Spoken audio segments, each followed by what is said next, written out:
আসসালামু আলাইকুম। আমার নাম তাজরিয়ান খন্দকার। আমরা কি ভেবে দেখেছি কখনো জলবায়ু পরিবর্তনের জন্য কে দায়ী আর সবচেয়ে বেশি ক্ষতিগ্রস্ত হচ্ছে কারা?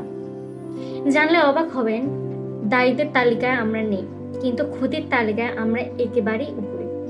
এটাই হলো জলবায়ুর ন্যায্যতার সংকট। কারা বেশি দায়ী?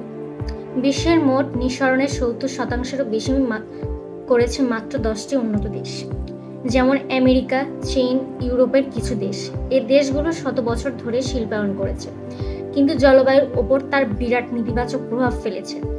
এ কারণেই আজকের গ্লোবাল ওয়ার্মিং।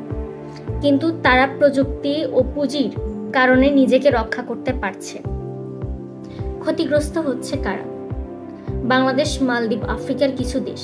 তারা দায়ী নয়, কিন্তু আজ তারা সবচেয়ে বেশি ঝুঁকিতে। বাংলাদেশ প্রতি বছর বন্যা, নদী ভাঙ্গন, ঘূর্ণিঝড়, লবণাক্ততায় এসব বেড়েছে।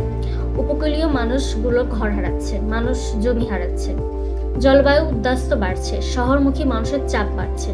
আর এসব হচ্ছে এমন কিছু মানুষের কারণে যারা হয়তো জীবনে একটাও কার্বন ফুটপ্রিন্ট জানে না।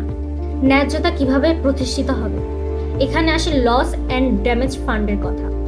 জাতিসংঘ সহ আন্তর্জাতিক অনেক আলোচনা হয় যে ধনী দেশগুলোকে ক্ষতিগ্রস্ত দেশগুলোকে অর্থনৈতিক সহায়তা দিতে হবে। শুধু প্রতিশ্রুতিই না, বাস্তব অর্থ, প্রযুক্তি, প্রশিক্ষণ দিতে হবে, যাতে আমরা অভিযোজন করতে পারি, কৃষিতে পরিবর্তন আনতে পারি, দুর্যোগ মোকাবেলা করতে পারি, মানুষকে নিরাপদে রাখতে পারি। এটাই ন্যায্যতা, এটাই ন্যায়। আমরা কি করতে পারি? আমরা কি অসহায়? একদমই না। আমাদের কণ্ঠই সবচেয়ে বড় শক্তি। তরুণদের কথা বলতে হবে, সরকারের কাছে জবাব চাইতে হবে, আন্তর্জাতিক ফোরামে আমাদের দাবি স্পষ্ট করতে হবে। আমরা দায়ী না, কিন্তু ক্ষতিগ্রস্ত। তাই আমাদের অধিকার আছে সহায়তা পাওয়ার। Call to action. জলবায়ু পরিবর্তনের জন্য শুধু বৈজ্ঞানিক সমস্যায় না, এটা নৈতিক ও রাজনৈতিক একটি সংকট। প্রশ্ন করুন, যুক্ত হন এবং আওয়াজ তুলুন। আমরা ভুক্তভোগী, কিন্তু দায়ী কে?